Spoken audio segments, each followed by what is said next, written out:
This is a program that has never started 9-0 before, if I'm not mistaken. What does that mean to you, if anything? It just means we got another opportunity to go 10-0. So just kind of keep building on it and get ready for next week. It's an old roster, right? But for you all to kind of have that punch early, you respond.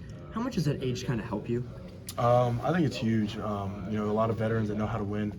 So, when you get scored on quickly and some things that are just out of your control, you got to have a team that's seasoned, that's veteran to, respond to some adversity when you get it. And I think we did a great job doing that today. You go down 10-0. What's talked about? What's like the move on the sideline heading into that next defensive drive? Nothing crazy. I think everybody just kind of knows like what we have to do, what we have to fix. We just gave up 2 big plays that I really feel like kind of put us in that hole early. But, we fixed those quickly and then kind of gelled together and came back, correct those mistakes and we were better.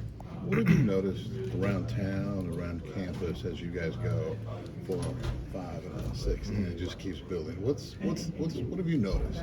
There's just more of a buzz around town. Everybody's excited for the team.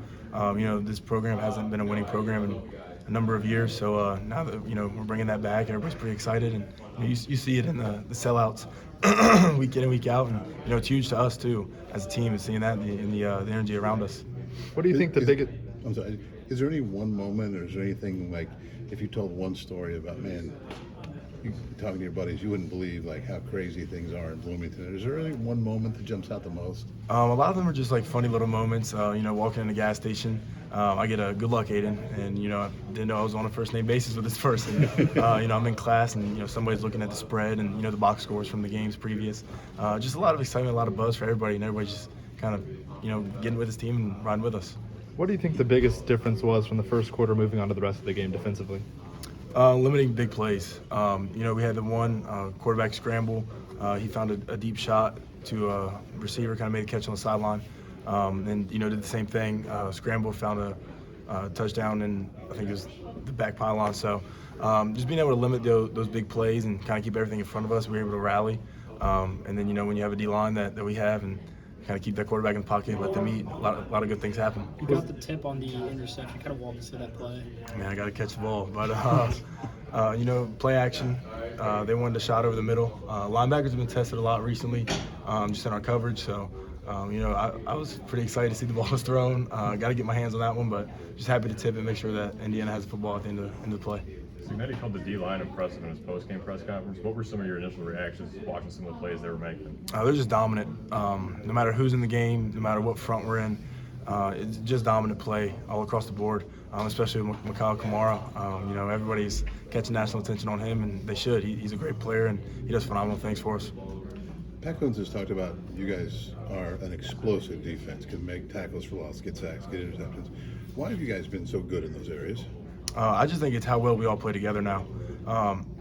You look at the first couple games, our turnovers were down. We weren't getting a lot of turnovers, but the more this group continues to gel and builds the continuity that we need to grow and build, sky's the limit for us.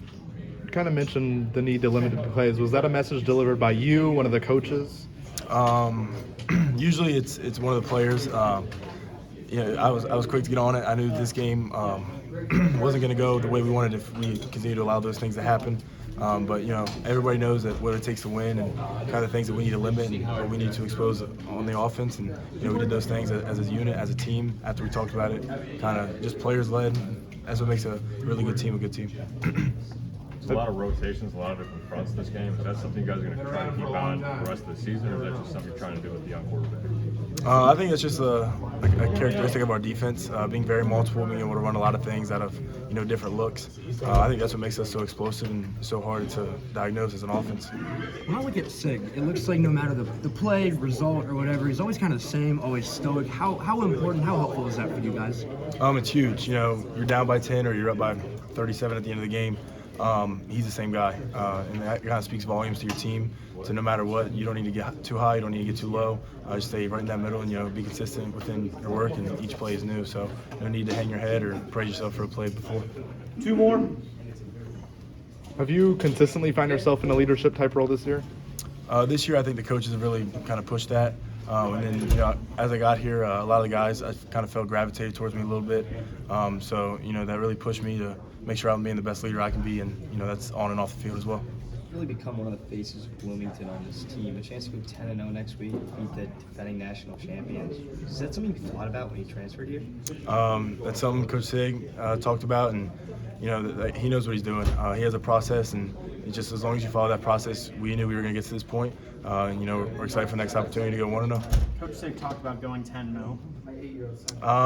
I think that's always been a part of his plan. So just following his plan and, you know, embracing it. Great. Thanks, Aiden.